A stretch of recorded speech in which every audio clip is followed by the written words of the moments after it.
Türkler olarak neden birbirimize destek olmuyoruz? Birbirimizi yolunacak kaz olarak görüyoruz. Koyun, güt güdebilirsen. Nusret New York'ta restoran açıyor abi. Sonra millete bahşişini tam vermiyor. Nusret'in restoranını kapatmaya kadar gidiyorlar arkadaşlar. Birbirimizle çok daha rahat anlaşıyoruz. Mesela doktora gittim, Türk doktor aradım abi. Çünkü şöyle böğrüme bir ağrı saplanıyor demek istiyorum.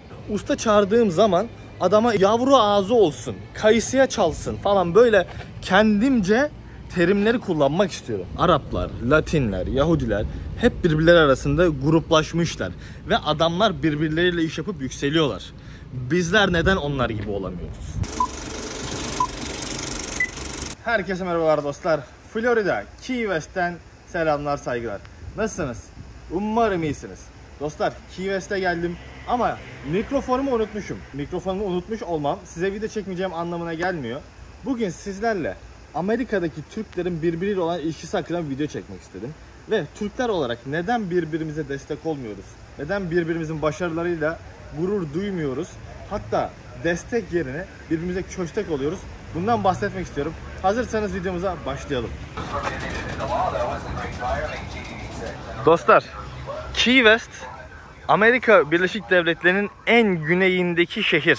Küba'ya 90 mile. Yani yaklaşık olarak 140-150 kilometre uzaklıkta. Düşünürseniz belki ufak bir balıkçı botuyla bile geçebiliriz. Dostlar, Amerika'daki Türkler olarak neden birbirimize sahip çıkmıyoruz? Bizim milletimiz neden destek yerine birbirine köstek oluyor? Bu konuda 3-5 kelam etmek istiyorum ve beraber Key West'i geçeceğiz. Öncelikle bahsetmek istediğim şey, Amerika'da Türkler olarak birbirimizi yolunacak bir kaz olarak görüyoruz. Böyle bildiğin koyun, güt güdebilirsen. Eğer ki birisi Amerika'ya yeni geldiğini söylüyorsa, iş aradığını söylüyorsa, bizim milletimiz bu adamı ucuza çalıştırmaya çalışıyor. Bu adam zaten yer bilmez, iz bilmez. Ben bunu ne kadar ucuza çalıştırırsam bana kârdır. Yani garibandan faydalanmaya çalışıyor. Adamın parasını vermiyor. Hatta bu olayı Nusret'te gördük arkadaşlar. Nusret New York'ta restoran açtı. David Beckham'ın, Cristiano Ronaldo'nun yemeğine böyle tuz döken Nusret New York'ta restoran açıyor abi. Sonra millete bahşişini tam vermiyor. Nusret burayı böyle kanunsuz, hükümsüz bir ülke sanıyor. Tabii ki millet gidiyor bunu Çalışma Bakanlığı'na şikayet ediyor. Ve devamında Nusret'in restoranını kapatmaya kadar gidiyorlar arkadaşlar. Benim gene çevremde birebir gördüğüm bir örnekten bahsedeceğim. Burada bir arkadaşımızın iş yeri var. Kendisi bir Türk personel işe alıyor. Ve adama parasını zamanında vermemeye başlıyor. Diyor ki kardeşim işte ödemem gecikti, çekim sekti, mal gelecek falan filan. Adama parasını zamanında vermiyor. İçeride tutmaya başlıyor. Hani bir hafta veya 2 hafta parayı içeride tutabilirsin. Anlarım. Sonuçta ödemeler 1-2 hafta gecikmeli geliyor. Adamın parasını 2-3 ay kadar geciktirmeye başlıyor. Ve adam artık kendi kirasını dahi zor ödemeye başlıyor. Ve adamı devamında işten çıkartıyor. Bu arkadaş da yapacak bir şey olmadığı için ne yapsın, polisi mi arasın, zaten nakite çalışıyor. El altından çalışıyor. Adamın 2-3 aylık parasını patronu bildiğin hiç ediyor. Cepliyor. Merak ediyorum, bunu yapan arkadaş, belki videomu da izliyorsundur. Acaba bu çalıştırdığım personel bir Türk kaçak olmasaydı, Amerika'da çalışma izni olan bir insan olsaydı, acaba bunu yapabilir miydin? Acaba yani o cesaretin ona da yeter miydi? Neyse arkadaşlar, siz olun. Amerika'daki Türklerin lafına güvenin ama her zaman eşeğinizi sağlam kazığa bağlayın. Patronun size parayı 1 ay sonra 2 ay sonra vereceğim falan filan inanmayın abi.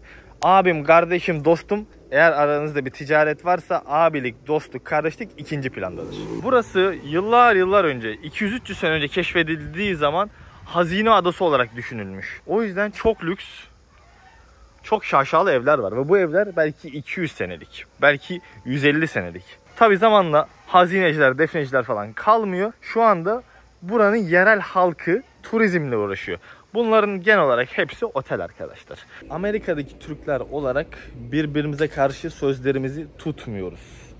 Yani nedense aslında bizim milletimiz hala kendisini Türkiye'deymiş gibi zannediyor. Yaptım abi, yapacağım abi, geldim abi, gideceğim abi. Atıyoruz. Dostlar, daha yeni yaşadığım bir olaydan bahsetmek istiyorum. Çok yeni oldu. Ev arkadaşım çıktı.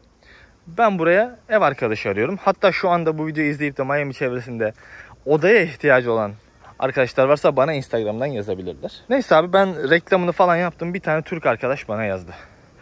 Ve böyle aradı, abi dedi ben işte oda arıyorum ya.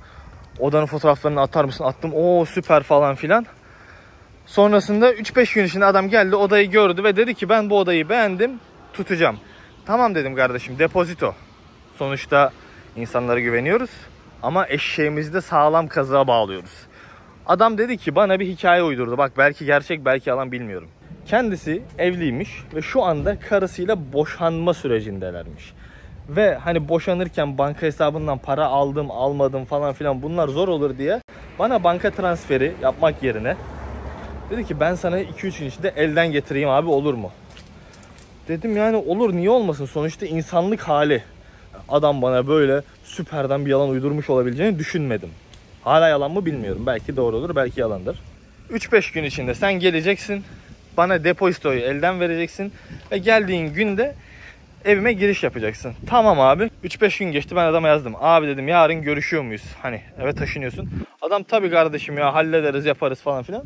Tamam dedim. Ne zaman geleceksin? Sonuçta eve taşınacaksın ya. Hani sabahtan mı geleceksin, akşamdan mı geleceksin? Ben evi sana göre ayarlayayım, kendi programımı sana göre uygunlaştırayım.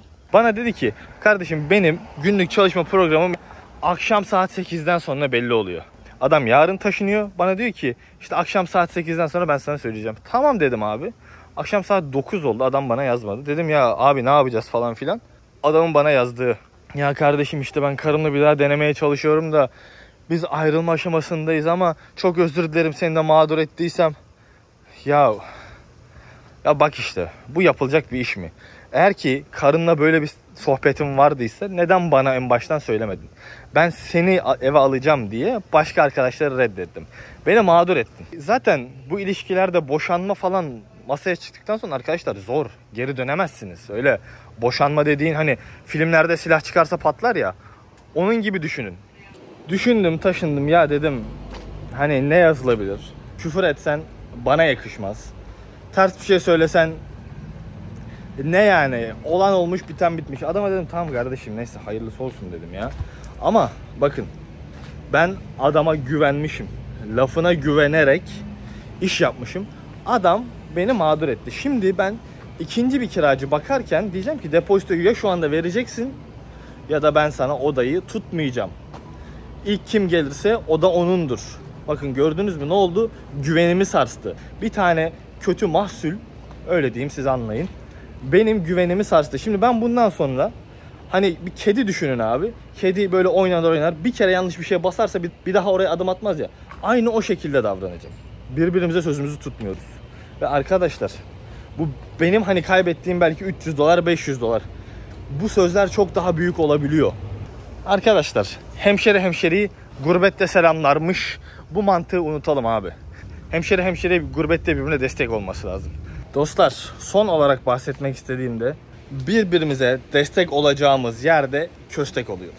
Abicim biz aynı kültürden, aynı dilden, çoğumuz da aynı dinden gelen insanlarız.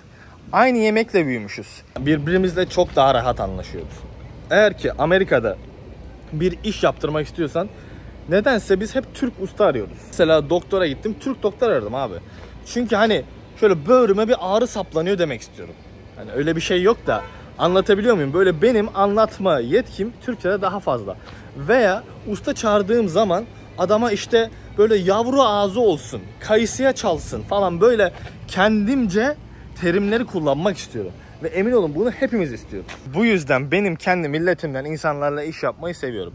Fakat millet olarak birbirimize destek yerine köstek oluyoruz. Hatta o kadar böyle bazı insanların canı sıkılmış ki adamlar Türklerle iş yapmak istemiyor abi. Diyor ki ben Amerikalı ile iş yaparım, Latinle iş yaparım, Arabıyla, osuyla, busuyla iş yaparım ama Türk'le iş yapmam. Neden? Laubali. Burada aslında birbirimize destek yerine köstek olduğumuzu görebiliyoruz. Neden? İşini çok iyi yapan insanlar var. Söylediğin zaman, söylediğin yerde olan insanlar var. Ama bu insanlar çevresinden destek göremiyor. Sırf Türk olduğu için belki bir nevi ırkçılık diyebilirsiniz veya bu genelleştirme diyebilirsiniz. Adamlar destek görmüyorlar abi. Diyor ki ben Türk'te iş yapmam. Destek yerine köstek olurum. Veya Türkse işte parasını az veririm. Sen zaten bu işi bir Amerikalı yaptırsan atıyorum 2-3 bin dolar vereceksin. Türk gelince neden $1000 istiyorsun? senin belki Türkiye aynı parayı. Belki bir tık daha fazla vermen lazım. Hadi para vermeyi geçtim. Mesela bir ustasınız. Bir Amerikalıya iş yapıyorsunuz. 2-3 bin dolar yazdınız. Sen Türk adama iş yapmaya gelince daha bir detaylı, daha bir özenli yapman lazım değil mi? Sonuçta sen onu destekle, o da seni desteklesin. Beraber yükselin. Suçu iki tarafta da buluyorum. Adamın kösteklemesi kendince mantıklı. Bizim diğer tarafında destek istemesi ama yeterince desteği görememesi, adamın isyanı kendince mantıklı. Bence abi yapılması gereken şeyler, biz birbirimize daha sıkı sarılmalıyız. Bakın New York'ta, Kaliforniya'da, Florida'da Araplar, Latinler, Yahudiler hep birbirleri arasında gruplaşmışlar. Ve adamlar birbirleriyle iş yapıp yükseliyorlar. Bizler neden onlar gibi olamıyoruz? Sonuçta bu insanlar Amerika'ya göçmen olarak geliyorlar, birbirlerine tutunuyorlar. Biz de benzer şekilde geldik. Neden biz birbirimizle tutunup hep beraber bir yerlere varamıyoruz? Bu sadece benim çözebileceğim, benim altını çizdiğim bir olay değil. Daha benden yetkili insanların devreye girip bir adım atması gereken bir olay. Bence iki tarafta kendine daha bilmeli, daha bir sorumluluk sahibi olmalı. Daha güzel yarınlar için adım atmalıyız. Sırf Türk diye adamı mağdur etmen hiç doğru değil. Çalıştığın adam Türk diye adamın parasını vermemen hiç doğru değil. Veya ben sırf sen Türksün diye senin lafına inanıp odayı tuttuğum için sonrasında son dakika mağdur etmen gene hiç doğru değil. Çünkü o Amerikalı olsa o adam sana odayı tutmayacaktı. O adam sana o güzelliği yapmayacaktı. Ben yaptım. Beni mağdur ettin. Sizler benim demek istediğimi anladınız. Bugünlük benden bu kadar. Key West'ten terli. Arkadaşlar hava böyle 35 derece falan yani. Kusura bakmayın.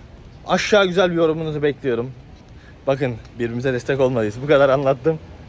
Kendinize iyi bakın. Bugünlük benden bu kadar. Osfly Key West'ten out.